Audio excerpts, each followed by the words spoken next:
Welcome to I Don't Get It, the pop culture get off my lawn cast. This show, as always, features the open-minded musings of two early 50s curmudgeons staring down the prospect of entertainment relevance. I'm your co-host, Bill Scurry, of American Caesar Enterprises, which is the inventor of tissues containing lotion, the bane of existence to anyone who wears glasses and isn't paying attention while wiping the lenses. Oh, that never occurred to me. Really? Because this happens to me all the time in strange places. I'm not a glasses wearer. And, you know, those tissues with they still make those tissues with lotion? I remember the ads making a big... Plus with lotion. Yeah, a big deal about them when they first introduced them. In the ads, people were like, these tissues have lotion. Yeah. And the idea was, you know, to coddle your sensitive nose when you're sore because you have a cold. So you're telling me what happens is absentmindedly, you grab a Kleenex to wipe off your glasses. And it turns out it has lotion, so it fucks up your glasses, and now you need to wash the glasses. Is this what's happening? Yeah, and I think if I'm recalling correctly, the sense memory, Noah, of this is that I was at my in-laws' place, and not only that, they keep the tissue box caddy, so like the box itself is obscured. You can't look at the, you know, it's like either like a knit cozy. Oh, I see. So you can't see the label where Correct. It says puffs with lotion. Correct. Right? Yeah, exactly. But what society are we that we built that it is a marketable product, a tissue box caddy? A caddy or a cozy, exactly. All it does is obscure the lotion. It's just one thing. It makes. But it's like pointless. Like the box is nice enough. Like who lives in such a fancy place that you can't have a fucking box of tissue? I cannot comment on that. All I know is that it's once I smear it, I put the back of my eye and I see the fucking cloudy smear. It's like, son of a motherfucking bitch. Yeah, it's goddamn the Puffs Corporation. So it's like I have to go around looking for like a hopefully this house has a non-lotion box somewhere. If there even is one, you know, like that cooler heads prevailed or some ridiculous bullshit. Is Puffs made by, you know, as you all know, Kleenex is actually a trademark. When we just say, I need a box of Kleenex, it's like Band-Aids or Jell-O. Actually, you know, ping pong is technically a trademark. You know that? Table tennis? Yeah, I didn't know ping pong was a trademark. Ping pong, styrofoam, bubble wrap, all these things are technically trademarks. Band-Aid. Most people don't know that. Well, Band-Aid, I think people know. So is Puffs made by Kleenex or is it its own company? Or I don't know. I know that I have a very bad feeling if it's Unilever or Procter & Gamble. I feel like I just want them to suffer now because of this. Puffs is Procter & Gamble. There you go. Procter & Gamble. Yeah. Wow, they make a lot of stuff. Fucking damn it. Yeah. You know the old urban legend that Procter & Gamble is owned by the Church of Satan? That their old logo, which had a moon and stars, was a symbol of like they're controlled by the devil. Is that so? Okay, great. Yes, that's so. Anyway, these are the things that keep me up at night. Hello, my name is Noah Tarnow. I'm the founder and senior quizmaster of The Big Quiz Thing, the Trivia Game Show Spectacular. Welcome, friends. We're back. Bill, this is our second, you know, we're always talking about things that are happening. This is our second topic in 4 weeks, about the sports created by one James Naismith of Connecticut back in the 1890s. And my favorite monkey as well. Michael Naismith, is that who you said it was? No, that was Michael Nesmith. Yeah, Mike Nesmith. Yeah. Yes. Sorry, I got lost. Oh, speaking of trademarks, whiteout. Whiteout's a trademark. Yeah. And whiteout was invented by Mike Nesmith's mother. Nesmith's mother, exactly. Yeah. That is true. 100% true. James Naismith, a phys ed teacher in Springfield, Connecticut in the 1890s, invented a game. He initially wanted to call it box ball, but when he couldn't find boxes, he used peach baskets. And thus he invented basketball. So this topic, a few weeks ago, we talked about the Knicks, our beloved New York City, but the beloved Knicks, yes. The beloved Knicks in our beloved New York City. Neither of us is much of a basketball fan.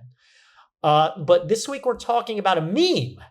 Something that, I'll tell you, Bill, everyone's talking about it, and it broke the internet. You know, we're breaking our silence over it this time. We're breaking our silence over this meme that is less than a week old. Bill, give us the basics on Sophie Cunningham. What do we even call this? Sophie Cunningham pointing? Yeah, pointing. Sophie Cunningham points or pointing. Right. Yeah. I mean, although apparently there's a lot of stuff happening with her. They just caught a guy who was stalking her. Yeah, what about that? She's just posed in this lingerie-inspired look. Yeah.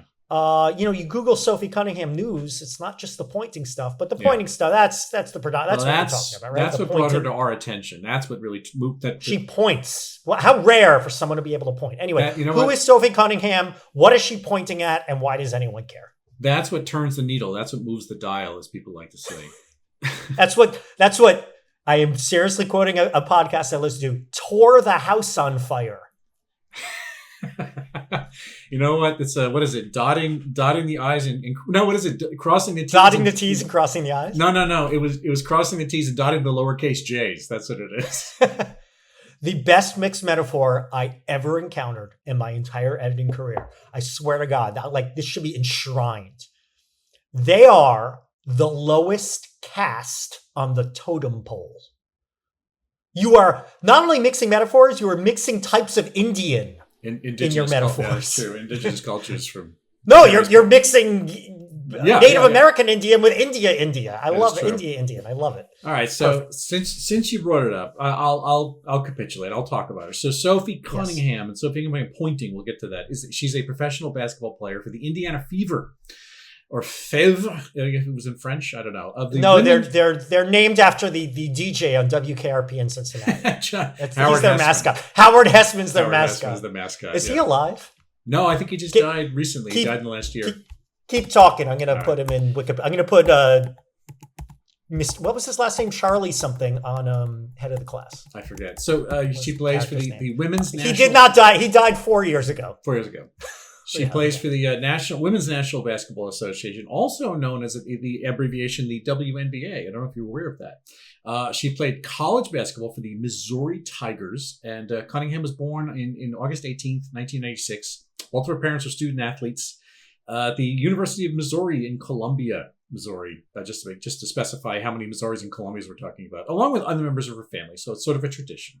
She attended something called Rockbridge High School in the city, started the girls' basketball and volleyball teams, and even when the kicker on the local football team had an ACL tear, she joined the football team as a kicker.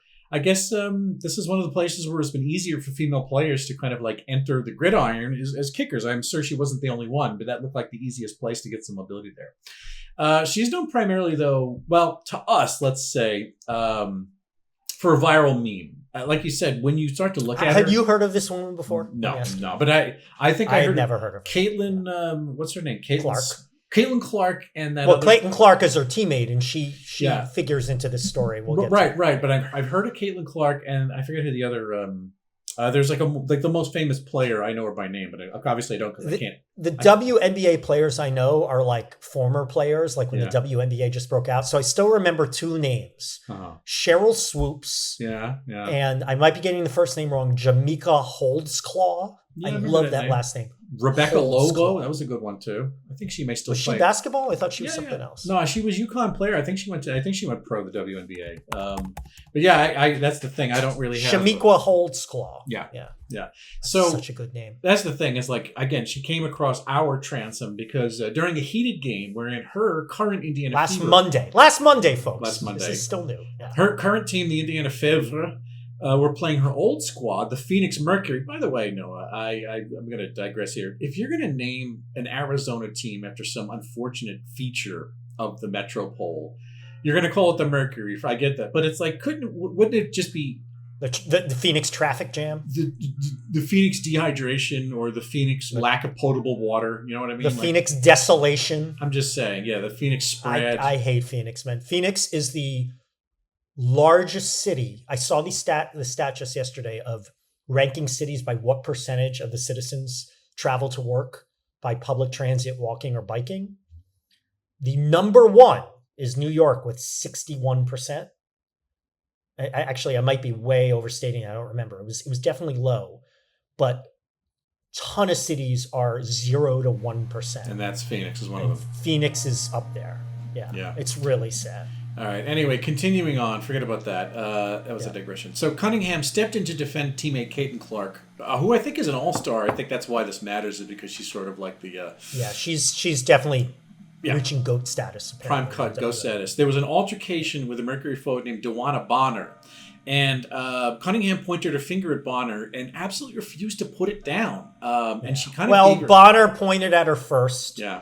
But Cunningham's point back was very sassy and well and caught on camera. Saucy and sassy at the same time, Saucy if you will. and sassy. So then the wordless clip, I mean, it was from the game tape, obviously. The wordless clip, because she herself isn't saying anything, she just locks in with this fucking eyeballs of fire. She was being shuffled off by the ref, and she's even doing the thing where she points over the ref and around him, trying to maintain the lockstep. Yeah, it's pretty. I like, whatever. Anyway, I'm easily entertained about this sort of thing. So the thing is that extended digit powered 1 million memes this week. So, and what I love it is they have the video clip, the short run of the video clip, the GIF as it runs, and then people were essentially pairing it with a sentence, just a single sentence that would indicate the attitude, a hyperbolic expression of the attitude of what that could possibly mean. And again, the first one I saw was because the point was so determined. It was just this idea that you're locked in a death grip, that you're not going to let go. You keep pointing at somebody. The first meme I saw was that your toddler when they see someone disabled in the grocery store. Yeah, that's a good one. Yeah, so, I saw it, but the word wasn't disabled. Okay, you know what I mean. The second one I saw, when my boss sees me packing up my things at 4:30 p.m., or this is another really good one. Me when the table who ordered after us gets their food first. So anyway, for what it's worth, Cunningham was in fact assessed a technical foul, $500 fine, but I believe she earned the goodwill of many fans, many new people, on account of her tough as nails image. She's built different. I wouldn't call it goodwill for many of those people. I don't think the word good figures into it, but we'll get to that. Anyway, in a sad corollary, though, coming back to what you said, when you start to look, obviously, you wind up seeing what the headlines just before this were. It's like she was being stalked by a weird creep, and that didn't. I'm sure people knew about this, maybe if you were fans of the league and fans of her. But that story, there was this guy named Kevin Singh. He's 48 years old, so he's could be one of our guests or a listener for all I know. He was arrested last Tuesday, and charged with cyber stalking. This guy began harassing Cunningham when she last year, and the problem escalated after a security team reached out to him about his conduct. He's on probation. I forget where he lives. Doesn't really matter. And he had obviously you're talking about a weird guy. He had a previous case following guilty pleas to 2 counts of invasion of privacy, blah, blah, blah. I think this sort of things have calmed down a little bit. He's got a lead stalking charge. Oh no, I think the stalking charge was dismissed. Anyway, the thing is that you wind up, it's when you're at this level and you're a female celebrity, especially someone who, is a physical feature and someone who looks the way she does, and haven't mentioned she's quite physically attractive. Exactly. She's conventionally attractive. She's 6'1", blonde. I mean, she looks like, if Tom of Finland was a woman, she sort of looks like that sort of thing. If you like that kind of thing, she's definitely all those kind of things that you would like. And so you assume it's yes. It's hard not to like that kind. She's one of these women who I'm she's not my type, but still.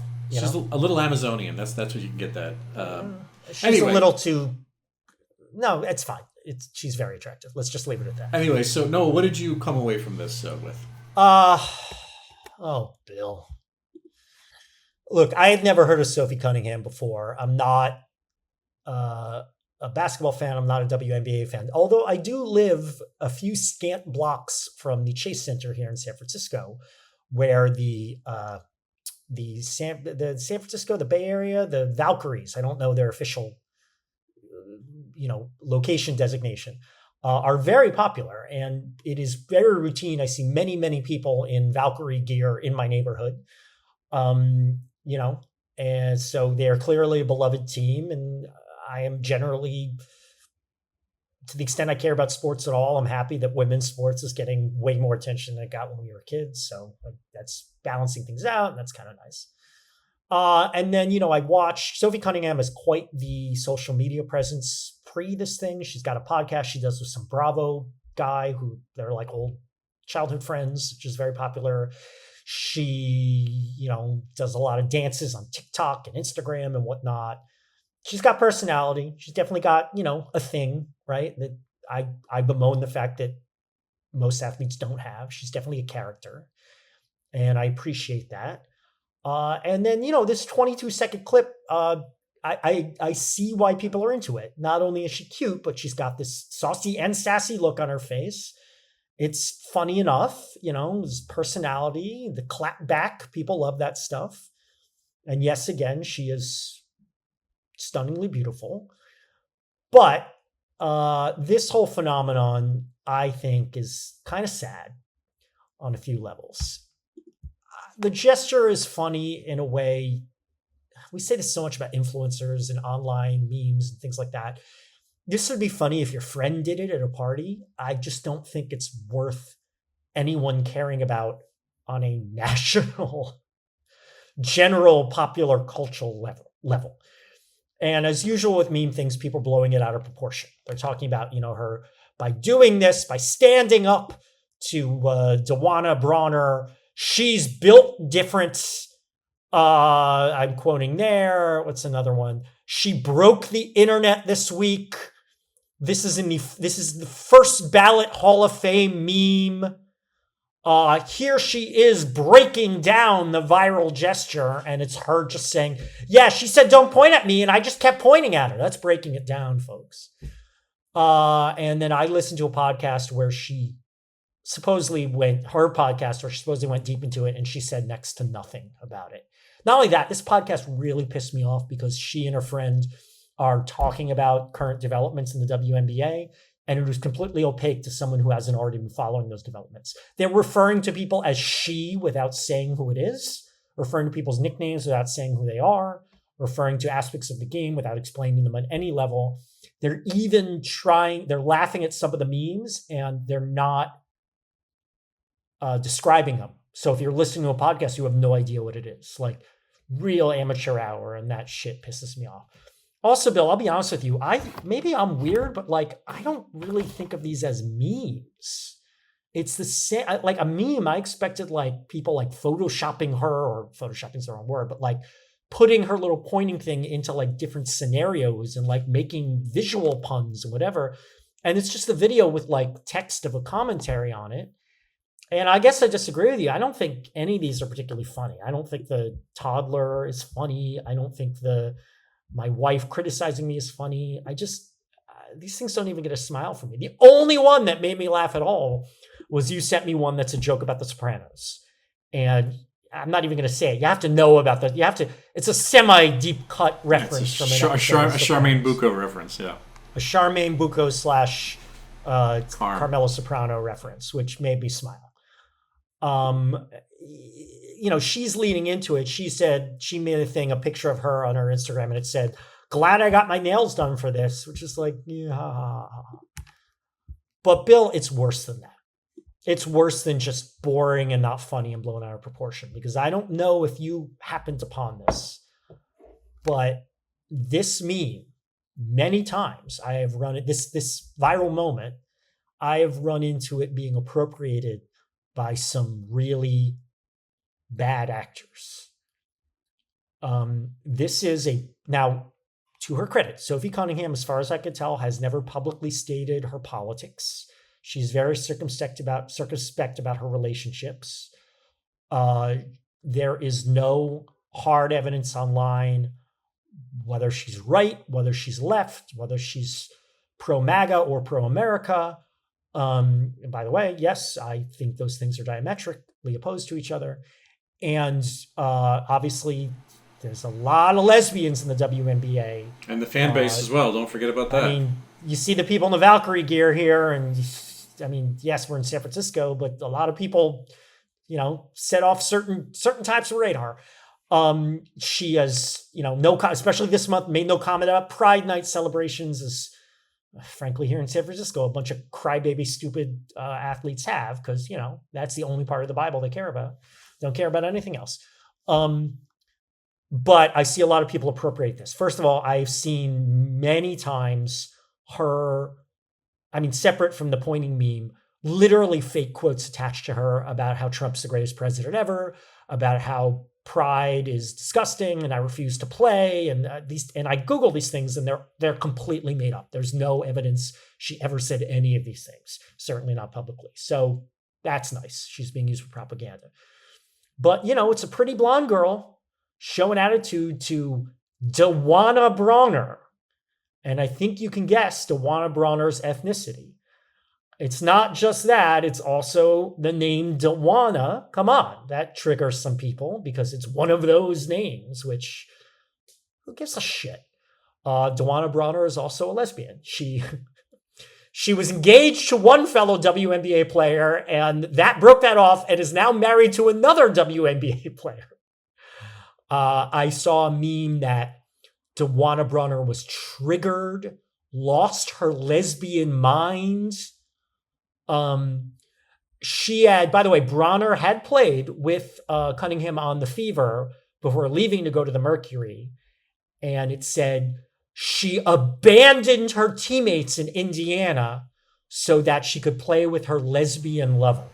Like, talk about framing it one way. You really went in there on the research, didn't you, my friend? Oh, yeah. It didn't take a lot.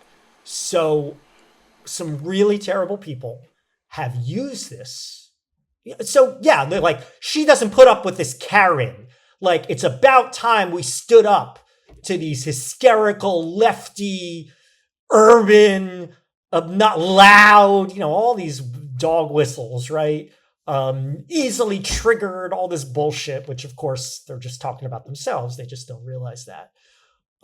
So this meaningless, stupid moment that I guess is getting a smile out of some people, good on you, I don't care, is being used as a propaganda tool by some terrible people leading into some really terrible trends in our country. Just look at what the Supreme Court did this week.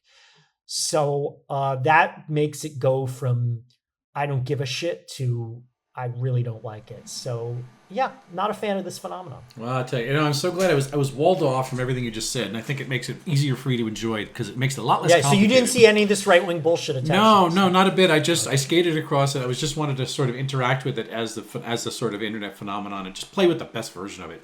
And like I think you could probably say that this is the most either of us have ever thought about the WNBA in our lives. And not because I don't think it's a legitimate sport or anything like that. I just mostly you would need to furnish me with something on the scale of like a Knicks championship to divert my attention. That's the level of buy-in for something that's just that far out of the gamut for me. So, but the thing is, I knew that this was a thing from the jump. Once I saw Cunningham's feisty gesture proliferate with all these snappy quips. That's why I think it is a meme. You want to talk about another meme that you would say maybe is truly a meme if you're really being specific about what you think a meme is. I like that people had photoshopped her into the Leo DiCaprio pointing, sitting in the chair from Once Upon a Time in Hollywood. All right, I didn't see that. That was a good one. I literally saw nothing visual. It was just that same clip with different text. Again, that counts. The meme is just something that picks up a life of its own. So to me, it crosses over. It's a meme. Yeah, and add to the fact that, again, 6'1", blonde, conventionally attractive. It's a kind of like she's from Missouri. So it's like corn-fed, blonde, all-American countenance. Catches on very easily. I really like the dialed-in look. There is something. What does that mean? Well, on her face, when she's looking, there is a death stare. She's shooting daggers. Yeah, she's got star power. She's got that thing that too few athletes have. She's got personality. Sure. This anecdote. I remember my old boss was telling me that he was driving out of a parking lot in Jamaica Estates, Queens. And there was a woman who wasn't really moving out of the way of the car, and so he kind of she was just pushing a basket. And I think she thought he cut too close when she was pulling out of the spot. And it looked like one of those old babushka ladies, right? Mm-hmm. And she pointed at him as he drove away and tracked him with the point as if she was putting the Maloik on him the entire time. And that's what made me think it was like, this is like... And then he kept losing weight and just no matter what he did, he just kept wasting away. This is like an old world thing. It's like, I curse you. Yeah. I curse you with a point to some degree, Anyway, look, it displayed effortlessly. The look on her face, her square jaw. It's like how focused a pro athlete she must be. And again, I didn't watch any game tape. I'm going to think... Apparently she's a very good player. Oh, she's an above average player. Yeah. But like I said, I'm going to take the internet's word for it. I'll assume that she's in the league where she belongs. I don't really give a fuck about it. I didn't watch any of Jalen Brunson's game tape either, so it's fine. I'm having it both ways. So, what I consider to be the ingenuity of one-sentence quips are kind of the essence of pithy jokes in this day and age. And I mean, let's at least... I'll grant that it's a pretty good template that the square-jawed Cunningham gave us this week, so I'm pleased with that. I'm Sophie Cunningham. Sometimes I start bench, sometimes I shoot the ball, and I play for the Indiana Fever. So why? Why is this caught on? Well, people get to ascribe ridiculous motivations to what Prince says as a tense moment in sporting events. It reminds me of all the other times where there was sort of like bubbled over tensions. For some reason, this is not really correlative, but do you remember in the 2000 Subway Series between the Mets and the Yankees, there was an at-bat where Mike Piazza was pitching. Mike Piazza was, at bat. His bat broke. Roger Clemens was throwing a heater at Mike Piazza. The bat broke. The piece of the bat flew to Roger Clemens. Roger Clemens stormed off the mound, grabbed the broken piece of bat, and threw it at Mike Piazza. It was all big time. Sounds vaguely familiar. I mean, granted, this is trivia from 27 years ago or whatever, but it was like, oh, that's tense, man. There's some heat there, right? Again, I didn't watch a single minute of the Subway series, but today that would be a meme because absolutely, media, yes, but the tense moment, it's like you would have undercut it with the pettiness of all the things. But again, when the table next to me gets food before me, even though they ordered after me, like that's the whole point of it, is the undercut thing too. With dad, when anyone touches the thermostat, or autocorrect when you try to spell the word definitely. This stuff is easy. The thing is, all right, that's the funniest one I've heard yet.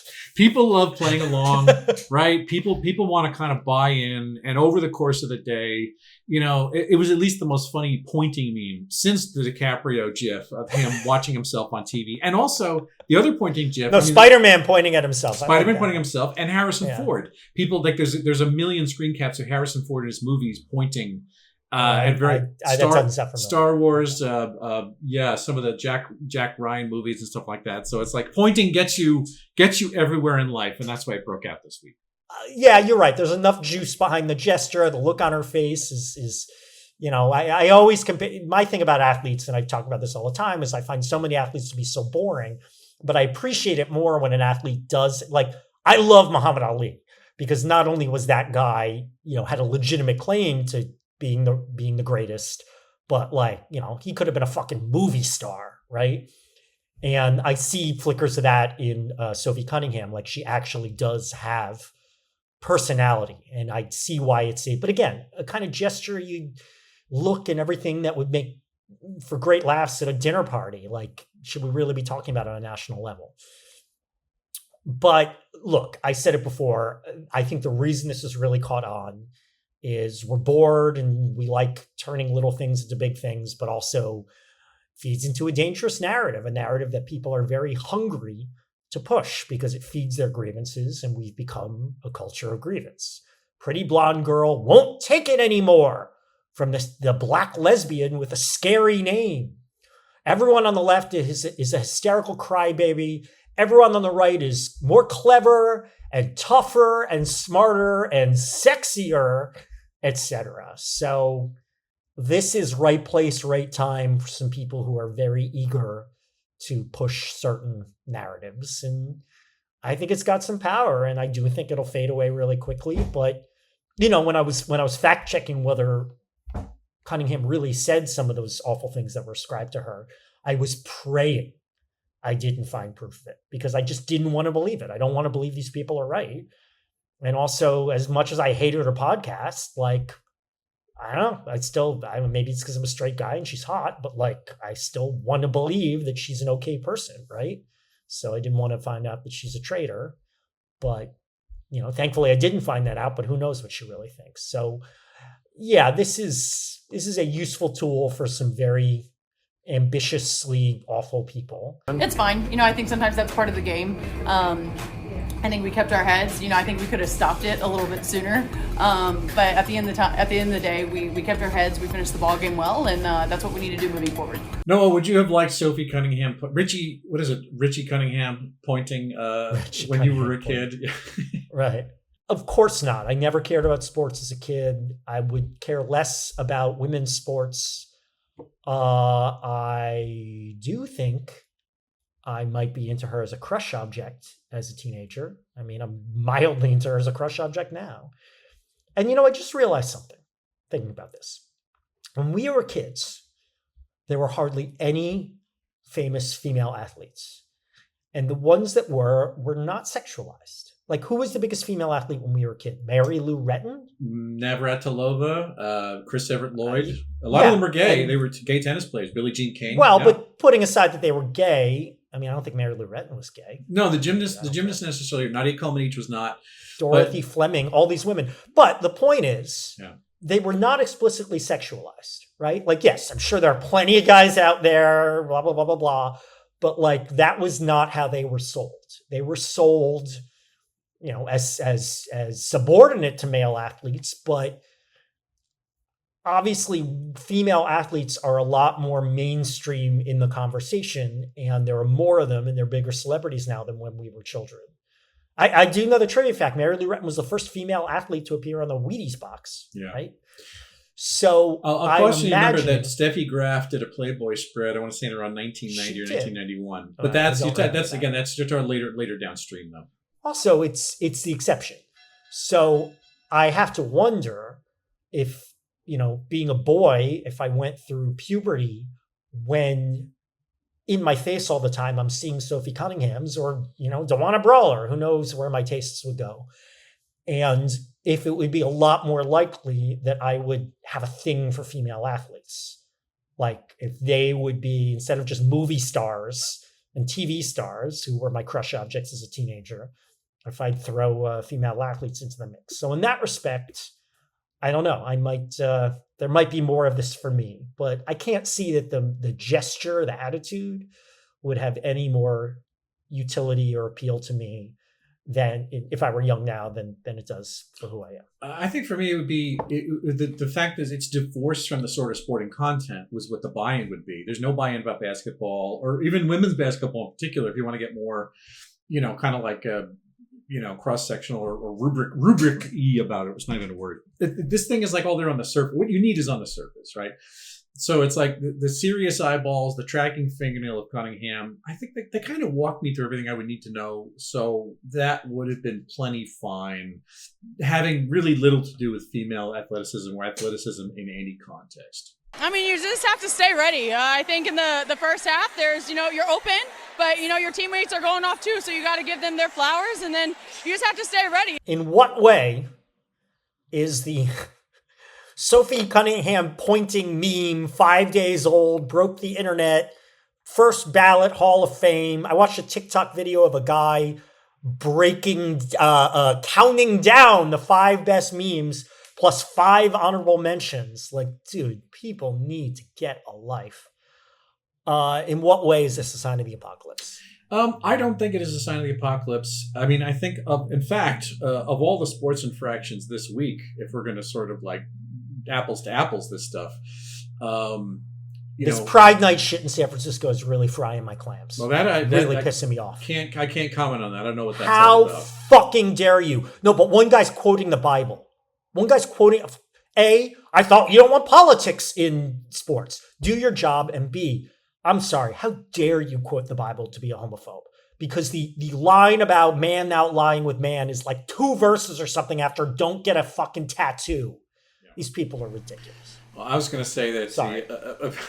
Happy Pride. Another sport infraction, which kind of broke out of the doldrums of athleticism and entered into pop culture this week. This was the more friendly of them, but there was something a little more. What is it? There was a broken leg on camera this week on the World Cup. I happened to see this bust out as well. Oh, I didn't see that. Oh. Yeah, the Canadian team, this guy named Ismail Kone, or Kone, I don't know how you pronounce his name. He got it was a leg up in the air, like he was kind of like windmilled by one of the Qatari players, and the guys, it smashed right through his tibia and fibia. And then there was a thing that wasn't a meme necessarily, as it was people saying, "Oh, the punishment was light." Like this was it was an infraction that was sort of under punished on the pitch. That was just. They think this guy did it on purpose? No, it's just I think they thought it wasn't stringent enough for the game, whatever they because they had to wheel him out on a stretcher because they busted both of his legs. Anyway, this is a much better sport infraction. This is like there's no broken bones here. I'll sort of take some memeable ribbing over a spiral fracture. Like, give me a break here. Well, I do think this is a sign of the apocalypse on 3 levels. One, as I talked about, we do not need more fodder for white supremacists. And I'm not blaming Sophie Cunningham for this, but it's out there and it really pisses me off. 2, the siloing and the exaggeration. I don't think I need this made me hate TikTok all the more, because it drives this bullshit. Like the entire world cares. This is the most important thing. And yeah, you could say this is a relatively harmless, putting aside the white supremacist thing, like someone thinking everyone in the world's talking about this is the funniest joke ever is relatively harmless. But I don't want to get into it. There's an incident that happened here in San Francisco this weekend that I think attests to the siloing of TikTok that I find very dangerous and very scary. So I think this is yet another sign of that. People thinking that something that happens via stupid, pointless social media has any import, I think is cognitively bad for society. And then the third one was this, something else I noticed on TikTok. And this pissed me off as, Bill, my former career. I'm a grammarian. I still care about that. I saw a bunch of little TikTok videos about this that referred to it, and it had the text on the screen, and the voiceover was clearly AI. And have you noticed this? Like when the text says a $400 fine, and it's written $400 space fine. Now that is the correct way to write it, but the voice pronouncing it, a $400 fine. And then $3 space million should be pronounced $3 million. It's pronounced $3 million because the AI, because it's a robot, is just they see $400, that's pronounced $400. Then you say fine, even though the adjectival form, I never know how to pronounce that. You take off the S. It's the same reason you say a toothbrush and not a teeth brush, right? It's you take off the S when you say that. So it should be not a $400 fine, a $400 fine. And of course, not a $3 million, but a $3 million. Of course, in Dutch, by the way, it is teeth brush. All right, that's fair enough. That's Dutch. We're talking about English. And if this is what AI is doing, I'm imagining we're getting to a place where actual human beings are going to start talking this way. And that's going to make me want to hit someone over the head with a frying pan. So, you got some apocalyptic things happening. Into held. Cunningham from way outside hits a three. All right, Noah, we're going to bring this thing for a smooth landing on the tarmac. Tell me about jealousy and the Felonian scale. What was your envy? How was your envy stoked this week? Yeah, my only jealousy here is listening to that stupid, poorly made podcast. And of course, it's suffused with advertisements. And I just want to scream and yell, and here I'm jealous because we're doing a podcast. And here I want to scream and yell from the heavens that it's not fair that a podcast that, refuses to communicate clearly and inform its audience and do the basics of what I consider public communication, that they haven't done those basics and yet they're still rewarded with popularity. With the case of most athletes who occupy this space, guests of the program, Noah, who get the I don't get it a bump from us. Sophie Cunningham. We haven't had a guest in like 4 years, dude. Well, I think that, again, we talk about somebody. They definitely get a bump from. Oh, you mean topic, not a guest. Topic, yeah, exactly. But I like calling them guests as well. It makes me feel better. It's parasocial. They're very honored. So Cunningham is possessed of a power and skill I can only dream of. She's built like a truck. She's in the best shape of her life, obviously. I mean, I was like looking at this, her fucking quads, man. I know that she just like gets on that sled and does a leg press. Good God, man. Yeah, I tell you. Anyway, she was already known for her fits, like you said. There's a thing about how, she understands how to use the internet. She dresses up in an athletic body and flattering styles. I got the impression this is just more catbird seating for an already estimable person. And that is, estimable people know what make me doubt my own worth. That's why. So where do you rank this? Oh man, we need some serious. Every time we get to this part of the show, I picture someone listening going, you guys need some serious therapy. You got to figure it out. You got to figure this out. And they're not wrong. Yeah. We do. We've had a lot, but it's just not enough. We've had a lot, but, I have mixed feelings about therapy. Cutting the needle. So tell me about the. But that being said, we welcome sponsorship from BetterHelp. Feel free to get in touch. Or, just good enough help. We'll take that too. Yeah, good enough. We'll do halfway decent help. Serviceable health. Adequate help. Where do I rank this on the Felonian scale? All right. So the last time we talked about a stupid meme thing that that came and went really fast that I honestly thought was somewhat more clever than this was the Ella McKay challenge. Because that actually required you like physically doing something and making a little video. I don't know. And again, I just think most of the examples you gave and that I ran across just weren't that clever. So But you start with Ella McKay, you multiply it by 1/50th of Knicks fandom, because we're talking basketball, and then times 1/30th of the trad wife aesthetic, right? Which, I got into the dangerous white supremacist, framed as innocent, but there's some insidious sexist, but, pro-women, but not pro-women stuff going on here. And then you subtract 786.42, and you arrive at the point of no return of Sophie Cunningham. Kansas's point of no return. Yeah, she's from Missouri, not Kansas. That's true.